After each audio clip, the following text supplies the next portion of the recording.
এই রাকেশ, তোর পাশে দাঁড়িয়ে আছে এই মেয়েটা কে রে? এটা আমার মেয়ে মাহি স্যার। বেশ বড় হয়ে গেছিস, কালকে তুই আমার বাড়িতে যাবি, তোকে একটা কাজ দেবো, ইনকামও হবে আবার পড়াশোনাটাও করতে পারবি। হ্যাঁ হ্যাঁ স্যার, অবশ্যই যাবে। স্যার আমার মা খুবই অসুস্থ, আমার মাকে এক্ষুনি হসপিটাল নিয়ে যেতে হবে। এই টাকাটা রাখো, তোমার মার চিকিৎসা করতে কাজে লাগবে। স্যার আপনি মানুষ না, আপনি আমাদের কাছে দেবতা স্যার।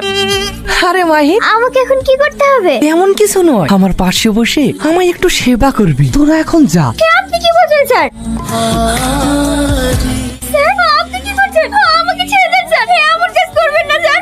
এই রহন, মেয়েটা মারা গিয়েছে, মেয়েটাকে নিয়ে গিয়ে রোডে ফেলে দিয়া সবাই ভাববে অ্যাক্সিডেন্টে মারা গিয়েছে। আর কাউকে যেন বলিস না, ও মানুষ না, ও তোকেও খুন করবে। তুমি ওকে স্বামী হিসেবে ছেড়ে দিলেও আমি ওকে ছাড়বো না। একদিন না একদিন আমি শয়তান মুখোশ খুলে দেবই। মেয়েটা কালকেই আমার বাড়িতে কেমন হেসে খেলে বেড়াচ্ছিল, আসার পথে অ্যাক্সিডেন্ট করে মারা যাবে আমি স্বপ্নেও কল্পনা করতে পারিনি। এই টাকাটা কাছে রাখবে। দেখলি সোহেল, দেখলি এর মতন মানুষই হয় না, একেই বলে এমএলএ। হঠাৎ তোমার চা খেতে ইচ্ছে করছে কেন? এ নিয়ে আপনাকে ভাবতে হবে না। এমএলএ সাহেব তোমাকে একটা কাজ দেবো বলেছে, করবে না? হ্যাঁ, রোজ রোজ এই চায়ের দোকান চালাতে একদম ভালো লাগে না, চলুন। এই ছাড়লু, এতে একদম মধু নেই, দে ওকে নদীর জলে ভাসিয়ে দে। ওসি সাহেব, আপনারা কারা আর এসব কি? আপনি নতুন জয়েন্ট করেছেন তো, তাই একটু সেবা করতে এলাম। আপনার সম্বন্ধে সব রিপোর্ট আমার কাছে আছে, এইসব আমার কিচ্ছু দরকার নেই। কিরে, কার সঙ্গে কথা বলছিস তুই? মা, তুমি ওনাকে চেনো নাকি? এই দিনটার অপেক্ষায় আমি করছিলাম।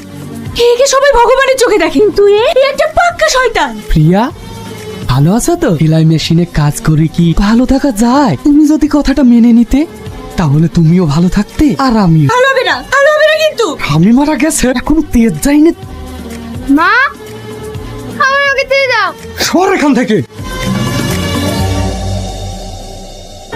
সেদিন যখন ওর বাবাকে গাড়ি চাপা দিয়ে শেষ করে দিলি, তখন যদি ওই ছেলেটাকে শেষ করে দিতি, তাহলে আজকে আর আমাকে এই যন্ত্রণাটা ভোগ করতে হতো না। আপনি শুধু আমাকে একবার অর্ডার দিন, মেশিন পত্র সব ঠিক আছে তো? ওই এমএলএ লোকেরা আপনাকে মারা ষড়যন্ত্র করছে। তুমি কি বলছো সালমা? হ্যাঁ স্যার, আরেকটা কথা, আপনার বাবা অ্যাক্সিডেন্ট করে মারা যায়নি, খুন করা হয়েছে। ওই এমএলএ লোকেরা গাড়ি দিয়ে আপনার বাবাকে পিষে মেরেছে।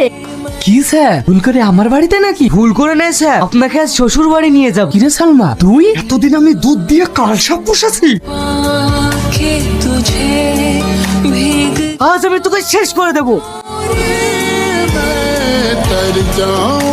মা, তোমার হত্যার প্রতিশোধ নিতে আমি পেরেছি, আমাকে অ্যারেস্ট করুন স্যার। আইনের চোখে তুমি অপরাধী, তাই তোমাকে অ্যারেস্ট করতে হবে। আমি যতদূর পারবো তোমার সাজা কমানোর চেষ্টা করব, আর তুমি যতদিন না আসছো আমি তোমার অপেক্ষায় থাকবো।